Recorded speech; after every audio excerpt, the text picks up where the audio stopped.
Nuclear technology doesn't get great publicity.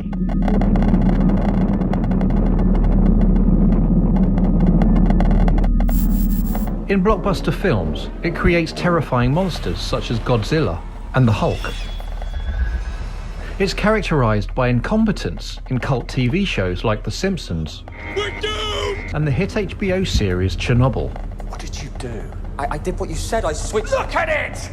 And it's normally in the news because something has gone wrong. It's an atomic fire and the Soviets can't contain it. A third explosion at the Fukushima power plant. Japanese Prime Minister says radioactive levels around the plant are high. But nuclear energy is safe, reasonably reliable and efficient. Without it, it'll be much harder to fight climate change. So why does nuclear power still only make up 10% of global electricity generation?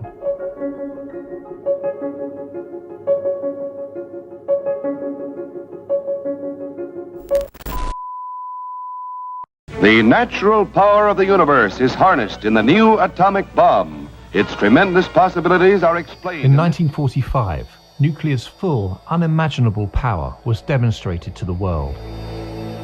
8 years later, President Eisenhower proposed using nuclear energy as a way to redeem humankind for having brought such an awful technology into existence. The United States knows that peaceful power from atomic energy is no dream of the future. That capability, already proved, is here, now, today. When the nuclear reactors first open, there's a big futuristic buzz about them. This is when jet planes are new, nuclear reactors are new. We're just short of the age of the satellite. So this is very much a symbol of modernity. And it's also a symbol, in some eyes, of peace. In 1956, the world's first commercial nuclear power station was opened in Britain.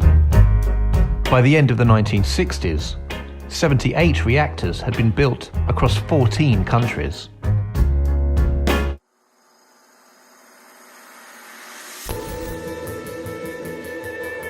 Nuclear reactors generate power through nuclear fission, a process where uranium atoms are split and release energy.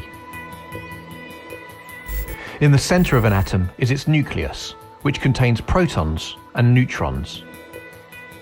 In the process of nuclear fission, one of these nuclei breaks apart, producing smaller nuclei, some neutrons and some energy. If one of the neutrons hits another nucleus, it too will break apart in what is known as a chain reaction.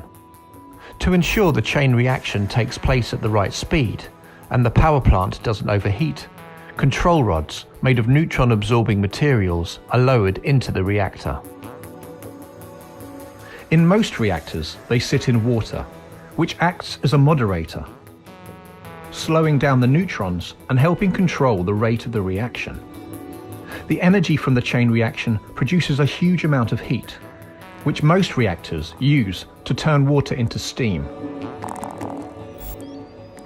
Nuclear power plants are basically very large kettles. They take water and they heat it up a lot, and then the heated water, the steam, can drive turbines. And that's kind of what a coal power plant or a gas power plant does too, but nuclear does it very efficiently, and it does it with far less fuel because uranium has an awful lot of energy in it, whereas coal and gas have comparatively little.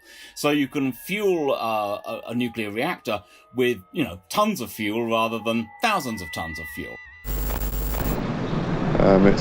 It's like an invisible force, isn't it? What happens if there is an accident? We've got no chance. And if it's uncontrollable, it's going to cause some harm, innit? So what damaged nuclear power's reputation? To understand, we need to go back to where we left off, in the nuclear boom of the 1960s. Initially, some environmentalists were supporters of nuclear energy. They saw it as an alternative to flooding valleys for hydroelectric power. But then they changed their minds. Fallout warning, Canterbury 1, Canterbury 2, Canterbury... In the 1960s, some people begin to worry that nuclear power stations, just in their everyday running, will poison the world. This is not remotely true, but it becomes part of a campaign. But the big worry comes, I think, in the early 1970s when people start worrying that a nuclear accident is in some ways like an atomic bomb going off. And you've got to remember there's a lot of other pessimism going around in the early 70s. People are having a crisis of trust in authority. There's a general feeling of paranoia, and nothing speaks to feelings of paranoia like radiation, because radiation is invisible and it could be all around you and you'll never know.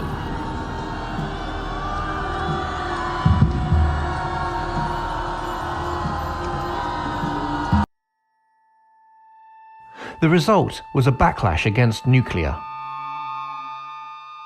further fueled by the release in 1979 of a film called The China Syndrome, which vividly portrays an accident at a nuclear power station. The thing about the China Syndrome, other than its pretty good sort of like example of that sort of like 1970s paranoid filmmaking, is that it comes out more or less at exactly the same time as there is a nuclear accident at 3 Mile Island. 2 water pumps that help cool reactor number 2 shut down. Officials say some 50 to 60,000 gallons of radioactive water escaped into the reactor building. This was followed by the infamous meltdown at Chernobyl in 1986. And then in 2011, a tsunami led to an accident at a nuclear power station in Fukushima, Japan. Each accident stoked fears about nuclear power. After Fukushima, nuclear had the lowest global public support of all energy sources, even lower than coal. But nuclear power is one of the safest forms of energy production. Although the official death toll linked to Fukushima stands at almost 600, all of these fatalities, bar one, were attributed to the stress of the evacuation. We had a full-scale meltdown at Fukushima, and that didn't kill people. It caused a huge bill for cleaning up, but it didn't kill people. So in normal operation, and these days, even when breaking down, a well-regulated nuclear power plant is not a dangerous object. Compared to other forms of energy production, the death rate from nuclear energy is very low. On average, it kills 1 person every 14 years. In fact, in 2013, climatologists James Hansen and Pushkar Korecha calculated that the use of nuclear power between 1971 and 2009 prevented the deaths of 1.84 million people thanks to its air pollution benefits. The fear that nuclear plants emit dangerous levels of radiation is overblown. The only accident which released high levels of radiation and caused significant harm to public health was Chernobyl. But it was a not very good nuclear plant being run in a terrible way. People worry about radiation, but in general, nuclear power stations do not release radiation. A more substantial concern centres on nuclear fuel. Nuclear power stations need nuclear fuel, and normally that nuclear fuel has to be something that's been enriched. Now, that enrichment process is also the process that you use to make nuclear weapons. 3, 2, 1, now, 1, 2. Nuclear weapons can also be made by extracting plutonium from spent nuclear fuel. This means countries can use power stations as a cover-up for developing weaponry, risking the spread of atomic weapons to nations not recognized as nuclear weapon states in the Non-Proliferation Treaty. Most people with nuclear power stations are not proliferation risks. They either have nuclear weapons or clearly don't really want nuclear weapons. What you worry about is when you have a country that is in an unstable part of the world and starts getting interested in nuclear technology. Perhaps the most worrying example is Iran. Since the 1980s, Western governments have been concerned that Iran will use its uranium enrichment program for military purposes. To Tehran, this is a peaceful civilian enterprise, but some around the world fear it may lead to the development of a nuclear weapon. But developing nuclear weapons from civilian programs is difficult. Reactors only need uranium enriched to about 4%. nuclear weapons can need levels of around 90%. And while extracting plutonium is slightly easier, any country planning to launch a new nuclear power industry will attract close attention from bodies like the International Atomic Energy Agency. But ultimately, the reason nuclear power is not used more widely stems from one crucial factor. It's really expensive. Nuclear power stations are very large, fairly complex systems which you have to build very precisely. They're huge construction projects which drag out over time, and that drives up the cost. For nuclear reactors completed between 2016 and 2019, the median construction time was almost 17 years. The costs can be kept to some extent contained if you make a lot of something. And that's to some extent the secret of the success of the French program. The French chose a specific design and made a lot of it. The Chinese are doing something similar. In America, there was never any standardization. That's one of the reasons why the cost got completely out of control in the 1970s. And that helps explain why the number of active reactors around the world has hardly changed since the 1980s.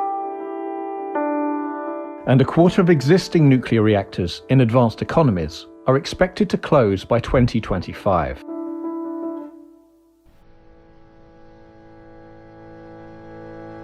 Nuclear power has also become a less attractive option as renewables such as solar and wind have fallen in cost. But tackling climate change with just renewables is much more challenging. It is a lot easier to decarbonize an electricity system if you have a certain amount of what's often called firm generating capacity that you can rely on to be there. And nuclear supporters will tell you that nuclear is a very good example of that. Some advocates of nuclear power also hope that a new approach called advanced nuclear technology could address the high cost of nuclear energy. This involves smaller reactors which can be built off-site, making them much cheaper and quicker to construct. It would be a big investment to actually build an experiment, and I'm not sure that it's the most timely thing. I think that, nuclear power plants that are currently quite new will probably keep running a lot longer than I will. But the idea that we can have what used to be called, basically until Fukushima, a nuclear renaissance, that nuclear renaissance hasn't happened. Without a dramatic reduction in costs, it's unlikely nuclear will ever reach the same heady heights of the 1960s boom. Perhaps, if the environmentalists then had known how powerful a threat climate change would become, the outcome for nuclear might have been very different. I'm Oliver Morton, Briefings Editor at The Economist. To read our report on the lessons of Fukushima, please click on the link opposite. And if you've enjoyed this, please subscribe to our channel for more.